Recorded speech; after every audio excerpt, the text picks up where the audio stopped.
Ja, man kann die Trockenheit hier im Habichtswald in Kassel förmlich hören. Bei jedem Schritt, den ich mache, knackt's irgendwo unter mir. Und das hat dazu geführt, dass es hier in den letzten 2 Wochen auch schon zweimal gebrannt hat. Arndt Kaufeld, Sie sind hier Revierleiter im Habichtswald. Warum ist denn die Waldbrandgefahr jetzt im Juni schon so hoch? Wir hatten doch ein total feuchtes Frühjahr gefühlt. Ja, das stimmt. Also ich hatte tatsächlich mit der Nässe zu kämpfen vor 6 Wochen noch. Und dann war relativ abrupt kein Regen mehr, hier kein Niederschlag mehr. Und das hat natürlich dann dazu geführt, bei einem noch relativ starken Ostwind, der noch sehr trocken ist, dass es hier zu so einer trockenen Situation auf diesen Freiflächen kam. Also im Wald geht das alles noch, aber wir haben ja hier Borkenkäferflächen, die kahlgeschlagen wurden. Und da liegt jetzt sehr viel Trockenmaterial drauf. Dann kommt die Sonne drauf, es ist kein Baum mehr oben drüber.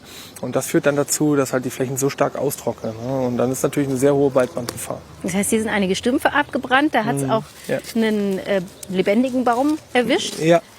Den Wald da hinten hat es verschont, aber trotzdem ist viel kaputt gegangen. Wie wird denn so ein Waldbrand ausgelöst? 90% der Waldbrände werden ja von Menschen ausgelöst. Der hier auch? Ja, es ist hier so gewesen, dass am Sonntag der Brand tatsächlich durch Brandstifter jetzt mittlerweile ermittelt gelegt wurde. Und der Samstagsbrand, da weiß man noch nicht genau, aber es ist sehr wahrscheinlich. Also als natürliche Brandursache kommt tatsächlich eigentlich nur Blitzschlag in Frage. Es hat nicht gewittert. Insofern gehen wir davon aus, dass auch das irgendwie eine Brandstiftung oder vielleicht Fahrlässigkeit, weggeworfene Zigarette oder gegrillt. Das ist ein lauschiges Plätzchen. Wer weiß, wer sich hier irgendwie vergnügt hat und eine Zigarette weggeschmissen hat oder irgend sowas. Das ist eher wahrscheinlich. Das heißt, bei diesen Temperaturen ist es super gefährlich, hier eine Zigarette hinzuwerfen. Abgesehen davon, dass es im Wald sowieso verboten ist, breitet sich dann auch extrem schnell aus. Wie viel Fläche war betroffen?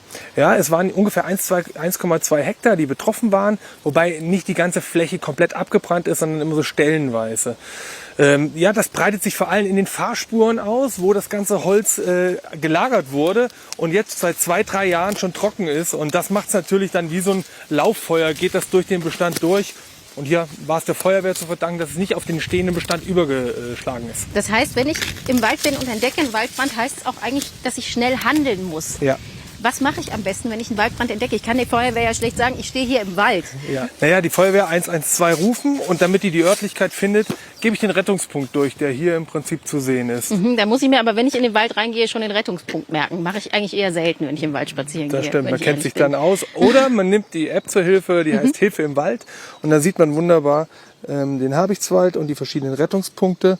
Und man wird dann entsprechend auch dorthin geführt. Das heißt, ich gebe den Punkt durch, rufe die Feuerwehr an und hole die dann auch an dem Rettungspunkt ab. Genau, und kann sie dann zur Brandfläche führen. Hervorragend, danke Herr Kaufeld.